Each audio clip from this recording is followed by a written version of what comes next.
Welcome back to Primetime Super Friends, the show that promises to put the bat in your belfry, the arrow in your quiver, and the flash in your pan. I'm John, your host and guide to all things Gotham. I'm sitting here with my two good friends. To my right is a guy who wishes Cupid would fire an arrow at Oliver Queen so they could live happily ever after. Jeremy. Hi, and yes. And to my left is a guy who would cover Central City like a stink cloud from a metahuman with super flatulence. Michael. Do I fart a lot? That's what I was... I don't think so. No, I'm saying you'll cover it thoroughly like a metahuman who would have a stink cloud power. I kind of want to have a stink cloud powder now. Stink cloud powder. Can't talk. And we're just starting. Hello. I'm kind of glad you don't have that power. I'm now picturing a three-way between me, Oliver Queen, and Cupid. I just want you to know that. Sexy. God, I don't want to picture that, so let's move on. If this is your first time listening, be warned, we are elbow deep in spoilers. We don't want to hear you bitching about it later. Super Friends, the legendary superpowers show. All right, let's get into Gotham.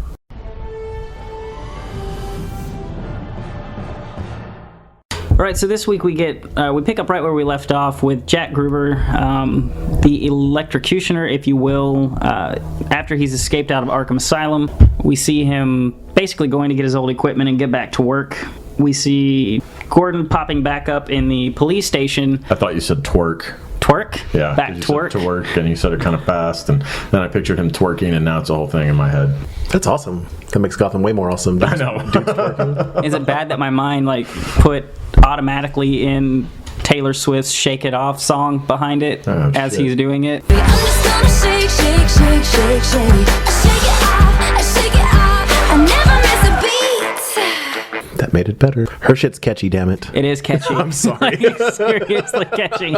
That song in particular, I'll be at home and I'm like, fuck! Yeah. Okay, and this week we get a little bit of backstory on Jack Gruber. Find out that it's an alias of his that's not even his real name. Which, I mean, he's a criminal. Are you really that surprised by that? I was shocked and appalled. His real name is Jack Buczynski? Was that it? Sure. And Jack me off. He used to be a bank robber for Salvador Maroni. That's where we get the ties this week. Long story short, he's going and he's taking out people who he deems, a problem to his vision of the world. So Gordon jumps back into action, decides he's going to take law into his own hands, pairs back up with Bullock, and they go on the search to find what he's doing and where he's going to be next. We have a side story this week of Fish Mooney, who finally decides to make her move against, I almost said Capone again. What the fuck? Falcone. Why not? And kidnaps Liza, sort of, because Liza's been working for her this entire time. Gordon and Bullock put Maroni under protective custody to use as bait to attract Buczynski at the police station. Falcone discovers that Mooney is behind Liza's abduction and offered a deal. Falcone is to sign his crime family over to Mooney's gang in exchange for the opportunity for him and Liza to leave for Italy. Buczynski attacks the police station in search of Maroni. Gordon, protected by rubber boots provided by Enigma, is immune to the initial attack and thwarts Buczynski's bomb. Before Falcone goes through with the deal, Cobblepot informs him that... Sorry. What? I hear Bomb, I hear baby in my head. Well, it's fucking... He dumped water on him to stop him. Yeah, it was very anticlimactic. Yeah. But it's... I'll allow it. It was kind of funny. Yeah, I mean, I guess I'll sum this back up real quick, and then we can kind of talk about it. Before Falcone decides to go through with the deal, Cobblepot informs him that Liza was working for Mooney the whole time. Falcone confronts Mooney and informs the mercenaries working for him that they should take Mooney and who's her lackey? Butch? I don't know any of their names. Okay. I don't care about this show. Okay, anyways. They're going to take him prisoner, and the Don gives Cobblepot a chance to, kind of make fun of Fish, and gives her the nightclub as well as what's left of her gang for living up to his end of the deal and kind of providing him some protection. At the end of the episode, Gordon is reinstated as detective, and he makes out with Dr. What's-Her-Face from the asylum, and right before being called into action because there's been a shootout at Fish Mooney's former nightclub. I mean, as a whole, I thought this episode was better than it's been in a while. I mean, at least we had instead of, Fish plotting behind the scenes for 5 more episodes, she finally made her move. Was unsuccessful with it. So, obviously she's going to get away, get out somehow, and get back into the picture. But it puts Penguin in a position of power, which I thought, finally, we needed some transition there. We've been spinning our wheels forever. I think the thing that kind of threw me is we're 2 episodes into the second half of the season. We haven't seen Bruce or Alfred. Yeah. Do you think that was a conscious effort? Like maybe they were like, we need to take a little bit more Batman out of this to make it its own show? Or do you think they were just doing it because they didn't have anything good to write? I don't think they have a fucking plan, if that's what you're asking. I think he's making his costume. So like the next time we see him, he's going to be like... Bat Kid. Yeah. With the paper mache, like... Please don't say the same thing at the same time. That was really gay. Yeah, because that's never happened before. Shut up. I don't know. I just feel like this episode was at least more well-rounded than it's been in most of the season. I enjoyed whichever mob boss that is, Falcone or Maroney, getting all gangsta and choking that bitch out. I'm not saying he should have killed her, but I understand. Oh, yeah, I didn't even mention that. It showed a display of power that we hadn't seen in a while and some kind of cold-blooded ruthlessness that everybody, implies but never goes through with. I just don't get this show with him being a detective already. Again, you guys talked about it when I wasn't here. I don't understand the point of that mid-season finale now at all, leading up to Arkham. There wasn't one. The only thing that... At all. Fucking the doctor from Arkham? If I stretch for it, the only thing I can think is that to them it was a way to introduce, the new doctor character in. That's so the only thing stupid. I can figure. But couldn't he have just gone to talk to her for whatever reason to investigate something? Hey, we've already established this show does not have any logic. Search for Dr. Bitches on Tinder.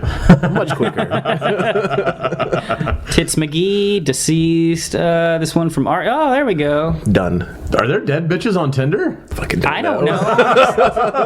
That's the only other doctor I have to reference from any of these shows right now. Some people like to fuck dead bitches. I'm sorry. Nobody should like to do that. That's the other show. That's right. Our other show, Pub Talk Podcast, which you can find on iTunes and Stitcher. We don't fuck dead people. We just talk about it happening sometimes. Yet. We don't fuck dead people yet. What are your plans this weekend, Jeremy? I don't have any immediate plans. You got to find a dead bitch on Tinder. Is that what you're saying? I just learned about that. Eventually the world's going to run out of crazy and we're going to have to make our own stories for that show. So, well, and I just figure when I'm dead, I'll probably fuck dead bitches, right? Like as a ghost? Yeah. Huh. No, I'm just going to take his dead body and put it on another dead body and just rub them back and forth. I don't think that's that far from the truth. You're half Come black. back to life. John, isn't this how CPR works? You're half black. You're going to die before me. Yeah. That's racist. So I don't know. Anybody have any other thoughts about Gotham here? It was okay this week. I feel like if this was the first episode of the series, it might have been a step in the right direction. But this show has proven otherwise before when it has a good episode here and there. The last 10 minutes were good. Yeah. I don't know. I guess I'm not going to kick it completely when it's down just because at least it was a step up from what we're used to. I will kick it while it's down because it shouldn't have been down, fucking cocksmokers. How hard is it to make a good Batman show? Apparently hard. No, it's not. It's hard if you don't know what the fuck you're doing. I assure you the three of us could write a better Batman show. I don't deny that. Should collaborate, send in a script, and be like, this is better. Stop and collaborate?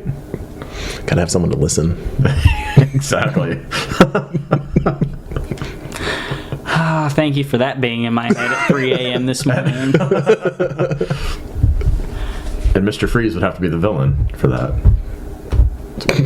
All right, stop. Collaborate and listen. The Iceman cometh. Ice, ice, baby. Anyways, let's leave Gotham far, far, far behind us and move on to Michael, who's going to tell us about The Flash this week.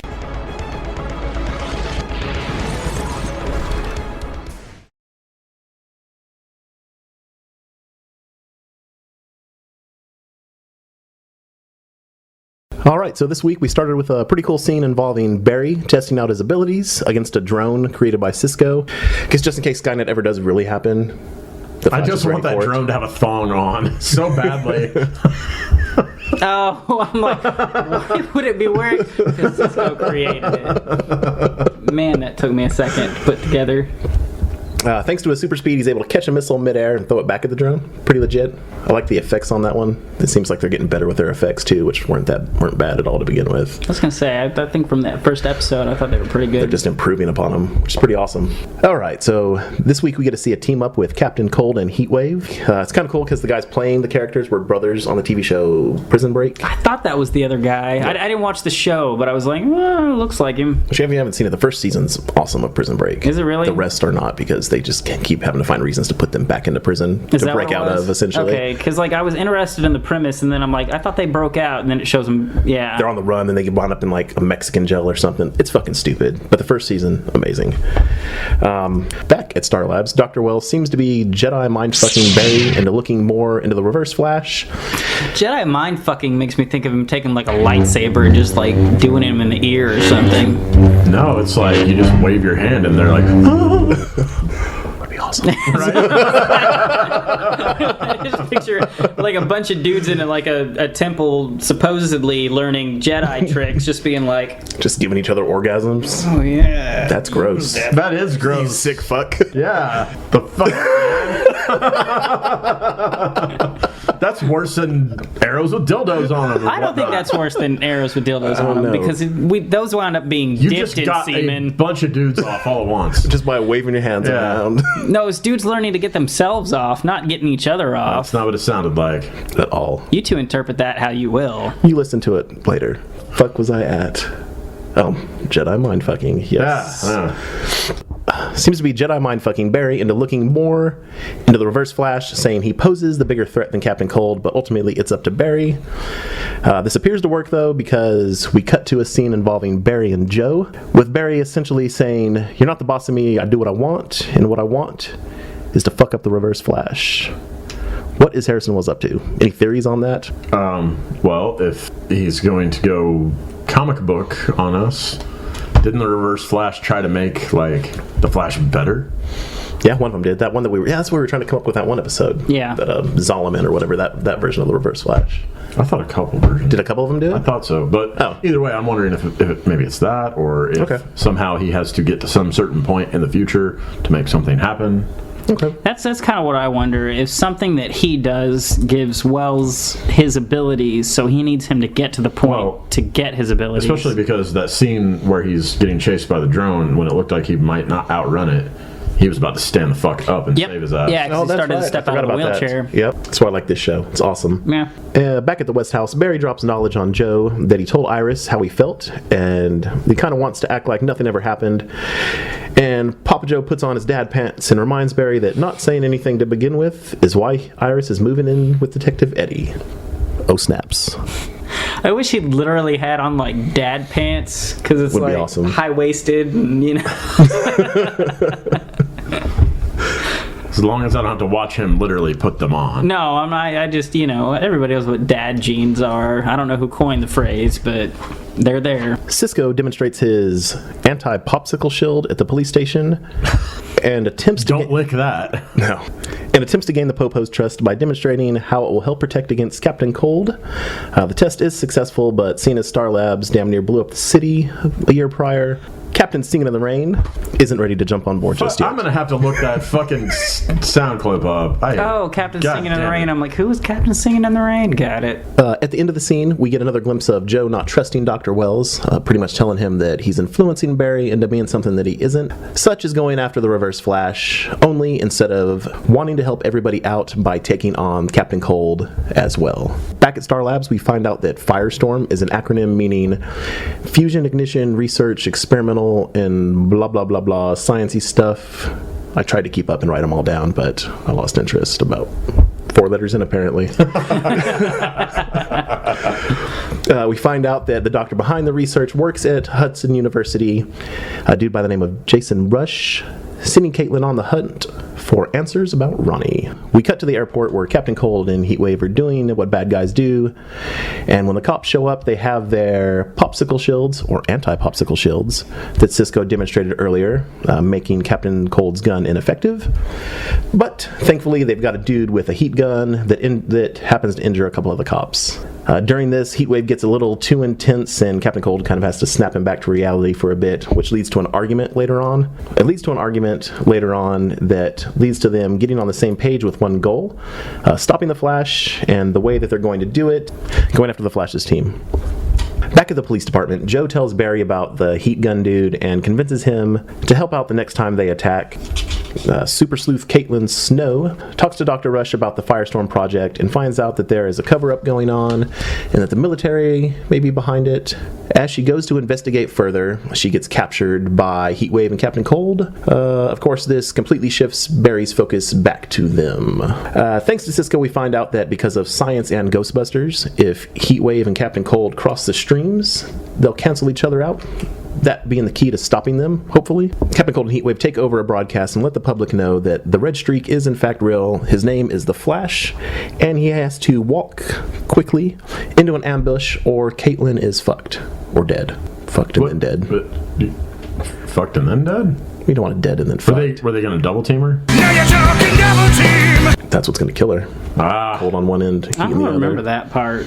Which end gets the hot and which end gets the cold? They're going to cross the streams inside of her, and then... Because personally, I'd put the heat in the pussy and the cold in the mouth. Yeah. Damn it. Why did I agree with that? I don't want to get in on this conversation. I'll take one step further. Heat in the pussy, cold in the butthole. Yeah, but then you run the risk of touching balls. I don't... Oh. You're at opposite ends if you go with the I mouth. got it. If their balls touch, would that also cancel it out? Yes. No, that's what turns her into Killer Frost. There you go. That's what they're going to do on the show. I can't wait for that episode. All right.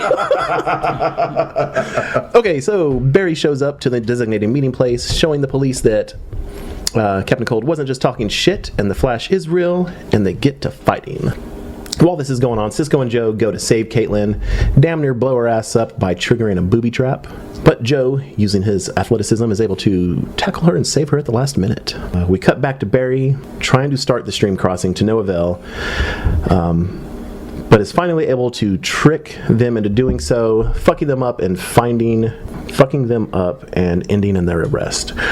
Back at the police department, Eddie admits the Flash brought down the rogues, not himself.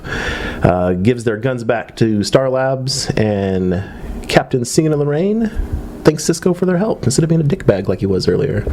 We then get to the touchy-feely part of the episode where we're back at the West House, and Barry essentially tells Iris he is happy for her and Eddie, and that hopefully they can all be friends, which she's all about. And we wind up with Barry moving back into the West House. We're also reminded that Barry still can't get drunk. And at the very end of the episode, we have Captain Cold and Heatwave being transported somewhere in the back of a police van. Captain Cold alludes to there being more to his plan, and all of a sudden the truck gets brought under attack. When the door opens, we find out that it's Captain Cold's sister that's breaking him out. So we'll get our third member of the Rogues.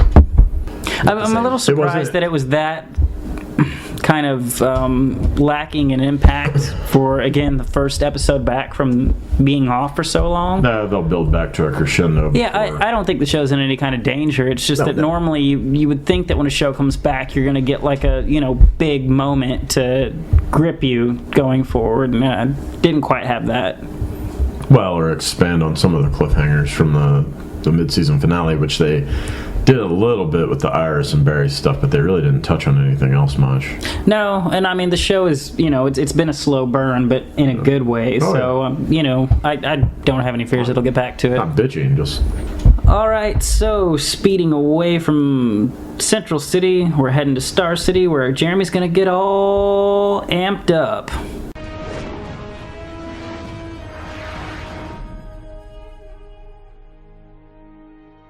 So, this week's episode is called Left Behind. Little nod to that shitty book series, movies, whatever the fuck it was about people not going to heaven. So we start off this episode in Star City with, we've got Diggle and Roy are out stopping some bad guys in a high-speed chase. Of course, Roy is suited up as Arsenal, while Diggle is wearing the Arrow costume and bitching about it being too tight and not being very good with a bow and arrow. Says he's more of a Glock guy. We're back in the Arrow Cave at this point.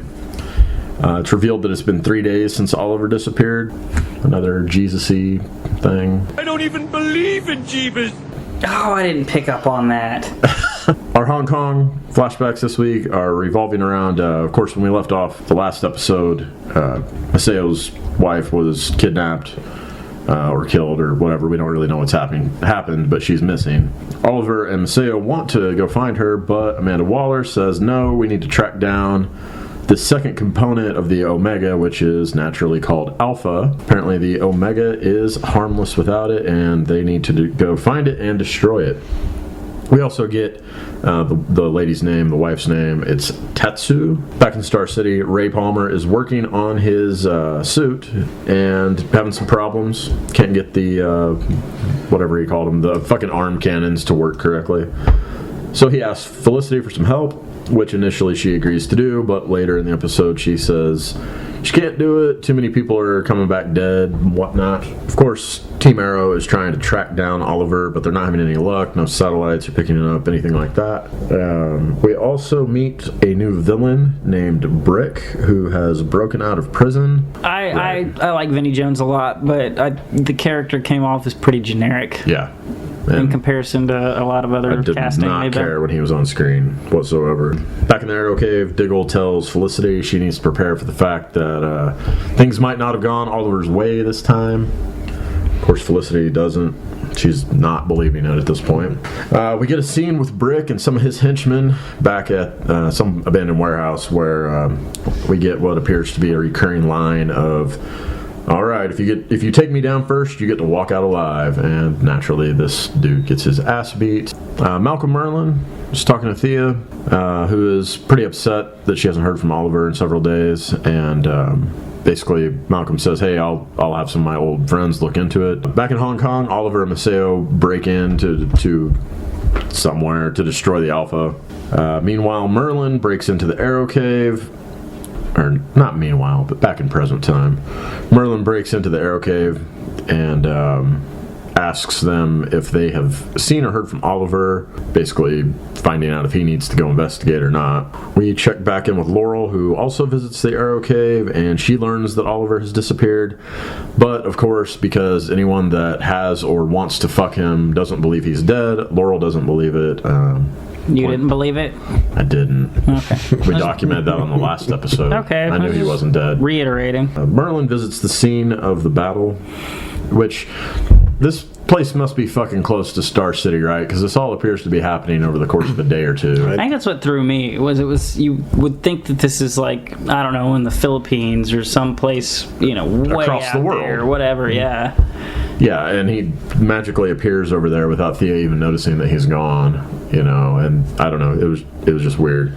But he visits the scene of the battle, finds the bloodied sword that's stuck at the top of the cliff, tries to kind of glance down the cliff, but can't see anything, which at this point we've been getting little short clips back and forth, and Oliver's body has been dragged away by someone unknown at this point anyway. Merlin returns the bloodied sword to the Arrow Cave, tells Felicity to test the blood on it, explains that, hey, it's got to be that he's dead. Of course, the blood tests reveal that it does in fact match Oliver, and at this point everyone starts to accept it a little bit that Oliver is probably dead. Merlin tells the group, the Team Arrow, that he feels guilt and basically that, he's fucked now. The League's going to be coming after him. You'd think that guy might be alright with getting teamed up on by a bunch of dudes. You went there. I did go there. Imagine if he could do that Jedi mind fucking. No shit. Yeah. He might be able to. He's a fucking magician. Right. Gay is okay. Is it still gay if you only use your mind? Yeah. Yes. Oh, okay.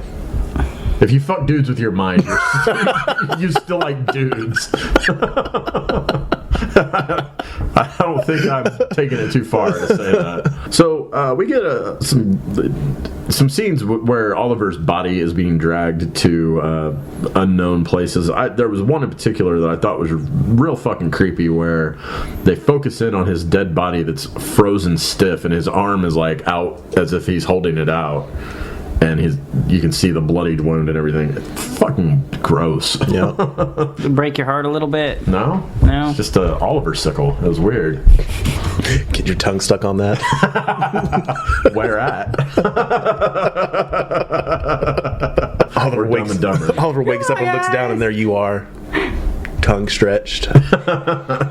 All right, back to our Hong Kong storyline. Oliver, they're inside the warehouse now, and Oliver ends up letting one of these bad guys get away, which is later revealed that he planted a tracker so that they could track down Tatsu. Maseo says basically, hey, I'm going to owe you for the rest of my life, Oliver. Foreshadowing. Thea reveals that she knows that Roy is Arsenal and asks him to have the Arrow find Oliver.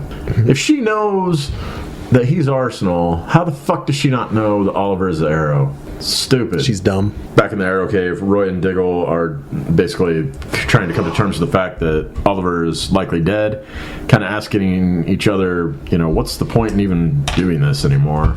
We get a big fight scene at the Star City police station where Brick is trying to break in and basically steal the evidence on all of the guys that got broke out of jail earlier in the episode that he's going to use basically to get them to do what the fuck he wants. Diggle and Arsenal try to stop them. They don't fare too well. Diggle gets his ass kicked pretty fucking badly by Brick. After they get their ass kicked for a while, Felicity ends up basically rigging the doors to the police station so that they can get away. Of course, when they return to the Arrow Cave, they're pissed the fuck off at her and basically saying, if we're going to do this, you gotta fucking trust us and blah blah blah. And Felicity gets all pissed off and says there is no this without Oliver, storms the fuck out of there. Laurel reappears in the Arrow Cave and talks to Diggle. Diggle says Oliver isn't coming back, and hell, he might not come back. He's not sure what he's going to do, still thinks of himself as Oliver's bodyguard, and this time he's failed him. Diggle leaves, and Laurel takes it upon herself to steal all of her sister's canary gimmicks that were laying around the Arrow Cave. That thief. And then we kind of get our final few scenes of the episode. We see Laurel, full-on Black Canary, beating up some bad guys and delivering poorly scripted lines about how you can't run from me or some shit like that, and wearing clownish black lipstick. I don't know. Her ass looked good in those leather pants, but beyond that, I wasn't a fan of her ass in those pants. I liked her sister's ass better. Oh, I did too, but gotta take what you can get. That is true. Malcolm Merlin breaks into Thea's apartment and tells her, hey, we gotta get the fuck out of Star City right now. We see that Brick has obtained the evidence he was stealing in the big fight scene, and that he is blackmailing a group of criminals. They're going to take over the Glades, so we get more episodes with a very lackluster villain. And you can't turn it into something, though. Yeah, it might get better. And in our, of course, but in our final scene of the episode, we cut back to wherever the fuck that fight took place. And we see Oliver laying on a table, and he takes a breath, opens his eyes. He lives. Tatsu is alive and well and is tending to him, has him all bandaged up. Tells him not to move or he's gonna fuck it all up. And then we see that Maseo was the one who brought Oliver to her to be tended to. And basically he says, hey, I didn't know who else to turn to, so I brought you to her so she could save your life, bring you back to life. And we end it for the week. I thought they'd wait another episode, like maybe even halfway through the next episode. I was a little surprised that they brought him back so quickly. I wasn't. Shit, I thought it was going to happen at the beginning of the episode. I didn't think it was going to be the last minute thing. I thought there'd be more with him in it. I figured it would be the end of the episode, but I guess I thought maybe about halfway through we would see him being tended to. Yeah. But yeah, I mean, we were wrong about the Lazarus pit for sure. Yeah. So I don't know how the fuck they're going to explain whatever is apparently healed a sword through the chest and a fall off a cliff. That's what I was kind of curious. How they make that work? Maybe he was kept frozen and alive somehow. I don't know. Like it clotted everything in there? Was I imagining them cutting to like a picture, like to some herbs or something? It looked like there was something she was some like... Some type of plant, some type of herbs that they were putting on him? Yeah.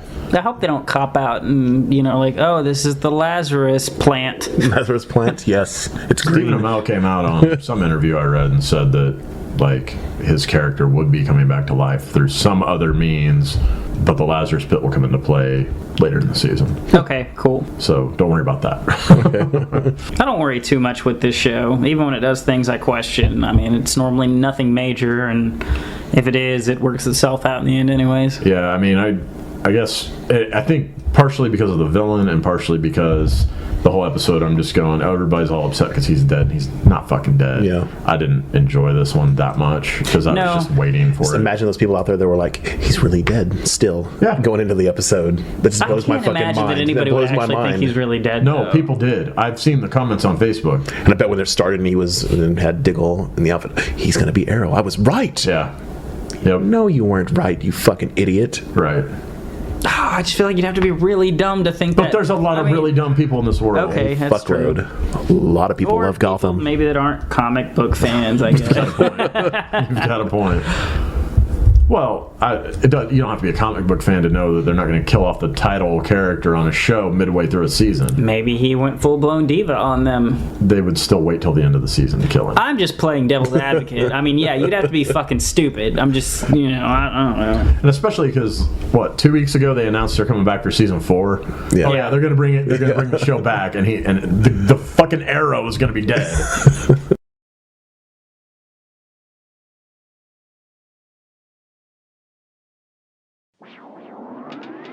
All right, that's going to wrap it up this week for this episode of Primetime Super Friends. If you want to give us a little feedback, you can by emailing us at primetimesuperfriends@gmail.com. You can hit us up on Twitter at primetimesuper. If you'd like to, I don't know, gripe at us, tell us how much you love Stephen and Mel, give us our mindfuck feedback, whatever Michael wants. You can find us each individually. I'm at Raging Leprechaun. Michael is... Half black. I meant your Twitter handle. I'm sorry. At the African 81. And Jeremy. We can discuss how to use these dildo arrows at Legendary Jeremy. And as always, you can check us out on our much better, funnier, the show that will love you longer, Harder. Faster. and more efficiently, Pub Talk Podcast. It's not more efficiently. Until next week, stay super, bitches. Na-na-na-na-na-na. Bye. I wonder if you could fuck that hole in his chest. Gross. Where there's a will, there's a way.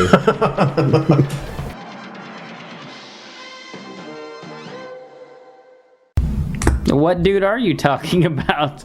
The one I was sucking off last night. And we're done. Oliver Queen. Damn it. My name is Oliver Queen. I enjoy getting sucked off by fat bearded men. Who else podcast?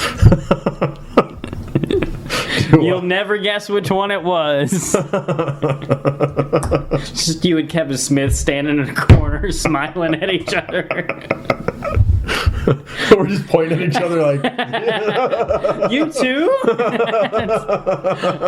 Nom nom nom. Yeah, I stole that from you. Can't lie.